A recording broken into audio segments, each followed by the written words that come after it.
What's up, everybody? It's Ray here. We're about to drop a new episode coming at you. It's pretty soon.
Your mom does it, but would you? That's a lot of time. Do I have time? Yeah. I'm just joking. I mean, like, willing to work with each other. You Yeah. know? And then having those conversations, like, you know, what's for today? Yeah, just pull back on the pepper, you know, like, it's like have a little bit less salt. There's also this conversation about Pan-Asian and how it's starting to look like within the different ethnicities within the Asian race, right? That older generations are becoming more acceptable towards their children dating a different Asian ethnic group, right? Oh, okay. Because we already have that understanding between cultures, right? How family is the foundation, and it's very similar within other racial groups as well. I want to give an example, like Mexipino, right? Ooh. Mexican and Filipino. Yeah. So they have a history around Catholicism religion and also colonialism, right? So they share the same language, share some of the same food, and so they understand between those things. Yeah. So I find it interesting in the aspect of like Asian ethnic group dating a different ethnic group, right? How my parents are more accepting of that, but they still wish that I dated somebody of the same ethnic group. That's like their hope. They pray every night and day. Every night. Yeah, they're like, oh, go have fun with this person. Yeah. And then bring back a Colombian. I'm like, all right, mom, relax. Like. Yeah. And I feel like there is this like less explanation when you do date someone who is the same race as you. Oh, yeah. But me being two races, like I don't think it's just never, unless I literally meet someone who's the same ethnicities as I am, like I feel like I'm always gonna have to get past that barrier anyways. Yeah. But yeah, like something that I experienced was church, because I grew up Catholic, and my first boyfriend, he grew up Christian, like and non-denomination Christian. Yeah.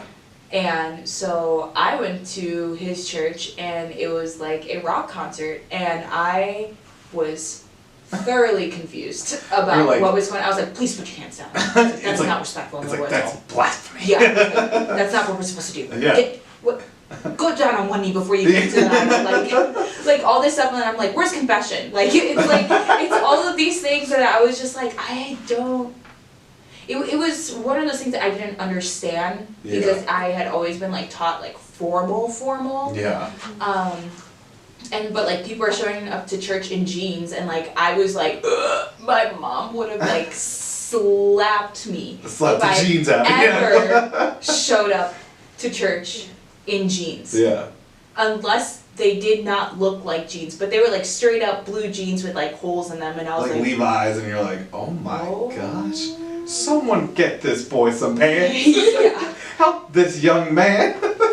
But yeah, so there's always this like kind of this like almost like take and give. I feel like with interracial dating, you have to be able to be willing and like be open with experiencing the other person's culture, whether that's religion or food, which like food's the best part. It really is. In all honesty. Yeah. And I would say food and music. Yes. Yeah, because I 100%. love sharing music and like it and seeing people like. There's nothing like when I go back home for myself and like go to like I'm going to a quinceañera this weekend, and I'm so excited to just like dance to like bachata and merengue and cumbia and all of that stuff, and just be with my family doing that, because like it's just so beautiful. It just comforts you, and it just gives you back to like a time when you did that when you were younger. Exactly. Like definitely next week I'm gonna go to like one of my friend's wedding.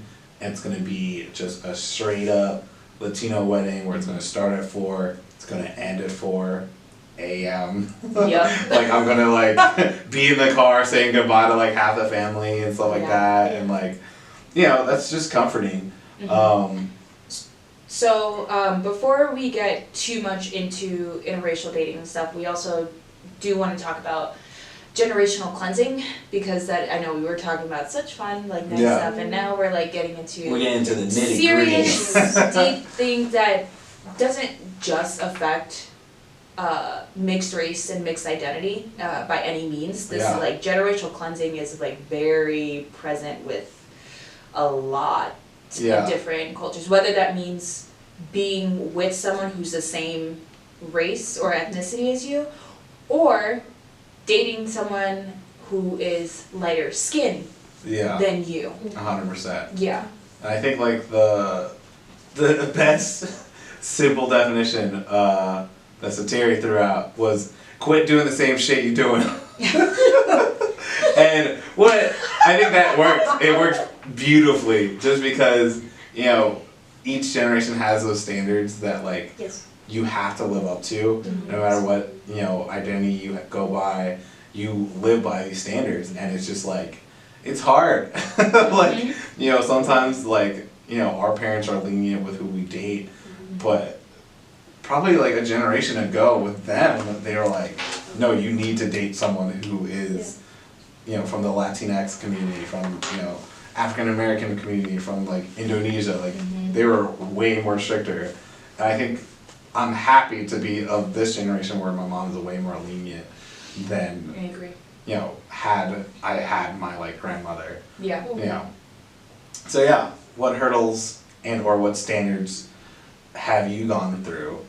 I think for me, there wasn't too many things, and I think it's because my grandparents already tried to enforce this with my mom and her sisters and her brother. So my mom is one of 4. 3 girls and 1 boy, and she's the oldest. Yeah. My mother had was with a black and Mexican male, which made me. My aunt, who's the second oldest, dated mainly black men. My other aunt dated and married a black man, and now have 4 mixed race children. So like I think at that point, like my especially my grandpa was very much like date a Mexican man, date a Mexican man, date a Mexican man, especially because like all around us were like Mexican people. Yeah, like. But like let's keep in mind, my mother is also 5'8", so I'm the shortest in my family, and I'm the oldest. But like and my uncle's 6'2", my brother's 6'4". Oh So like my I'm telling you, I am the shortest. I am a whopping 5'5". My sister is 5'7". Kobe. And so like my mom was like, it's really hard to find people who are like, for her thing was like height. She was just like, I need to find someone who's like a similar height than me, and like that where she grew up, which was in her family grew up was in Durango, Mexico, which most people are taller. Like Mexican people in Durango are taller, but like because of the area we were in, it's a mixture of people from Mexico in all different areas, and because a lot of us are of Mayan descent, we're gonna be shorter. Like it's natural. I'm the tallest at my dad's side of the family at their parties, and it is honestly kind of empowering because I'm never the tallest anywhere. But yeah, there was a lot of pressure mainly on my mom. I feel like, especially more than my dad because he was mixed already. To date someone who's Mexican, and then but like there's always been this kind of little thing like, oh, you should probably date a Mexican guy anyways. Like it was never like you need to marry someone who's Mexican, but it was like you should date someone who's Mexican. Just because again, it's like in their mind it's easier. You don't have to explain a bunch of stuff It's like like we that don't or want teach to. anything. It's like you're a part of the family. You know it already. And like even for me with dating my partner now who's Nigerian, I didn't get the pressure from his parents that like they wanted him to date someone who is Nigerian. But there was this understanding that like if I was going to follow through on this relationship, that I will learn Nigerian culture, which I'm like, duh. Like it's just like of course, like okay. And I was like, and vice versa. Like he has to learn my culture as well. Goes 2 ways. That's so beautiful. I love that. Thank you. Anyways, Chelsea. It's gonna be a beautiful wedding. I think the pressure came from my mom, like my dad. If you met him, he's a jokester, so he befriends everyone. By my mom, I think it was like beginning of college years, when she just started like implementing it into conversations, like one day you're gonna, marry a good man with the same religion like us. And then with good traits, good traits from your dad. It's not the bad traits. Remember that. It's like, okay, mom, but the same race. Yeah. So it's not too confusing. Yeah. And like, and then I have to explain to my parents what's happening. Yeah. But then after we like broke the barrier, like all my sisters, because we dated like white dudes, black dudes, Mexican dudes, all the dudes. different Asians, Asian ethnicity groups. I think it put a lot of stress on her, and so she was like, I'm done, over it. It's like, now she shifts to this like accepting part, Yeah.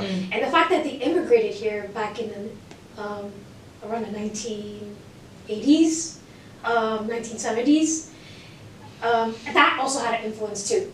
So they mostly catered their time to like working, getting double shifts, or working more than 2 jobs, right? Yeah. But then when do you have time for your children and have conversations like that, We're a working family, so we don't have a lot of time to spend, like even with our partners too, and like hang out with our parents. Yeah. So then they get to know a little bit about each other in a deeper level. But we do make those happen, and those times are precious, and we, of course, don't take it for granted, right? But it's also that thing, right? If you're gonna learn my culture, I should be learning your culture as well. Absolutely. True. And then it's also this pressure on the other side, where they wish my partner dated someone who's Vietnamese or of Catholicism background. I could alleviate that, like I'm learning to the religion. Yeah. I'm learning to learn the religion again, and even like attend practices or like learn more than just food, True. So that's with me. Yeah. I think that makes like a holistic relationship when you both blend, Yes. the Culture. 2 identities of you and the partner. Yeah. Yeah, for me, I can't talk, so I'm single. But I do know for, my future partner and for others, like, definitely, like, learning about, not only my, like, identity and my culture, but then, like, the standards that I kind of, like, am done with. Like, I'm kind of done with the days of La Chancla. It's gonna be, like, most people are like, huh? They have that, like, back tingle. No, Mom. Yeah, not today. But yeah, we're gonna have that conversation, and I think that's just gonna make for a better relationship. Yeah, and I think the big thing with us, like, we're lucky enough that our families have learned, in a sense, True. to be able to be that accepting, so that we're not facing head on or like as strongly this generational cleansing type of idea. But we are also very lucky that we don't experience that, because I know people who are very much like expected to marry a specific person, or like I said, like lighter skin tone, Or a specific religion. or religion, Yeah. or whatever it might be. Yeah. And so it's, I don't know, I feel like we're able to communicate this, which is good. And so I'm hoping that if any of you are listening out there and are dealing with the same issues, it's the blending of 2 cultures is so beautiful that I'm just like, I don't understand why people don't do it more. But that's not true. I understand why people don't do it more, because there's like, we want to hold on to this, but you can have both. Yeah. That's the big thing. You can have both. It doesn't have to be one or the other. Exactly. That person can still, even if they don't identify with that, they can still be a part of that culture. And then if they choose to have children and stuff like that, it's the implementing of both of those cultures and things like that. Exactly. Which is actually a good time for us to stop too, because next week, which I checked, We are talking about raising mixed children and what that looks like from our perspective, from thinking of the negotiations that you have to make and so on and so forth. So yeah. Yeah, we want to thank you all for listening again to episode 3 of What Are You? Hey everyone, it's Chelsea. And I'm Ma. Tune in next week because we're going to be talking about raising mixed children. And we just made our 3rd episode, so listen to that. Hey.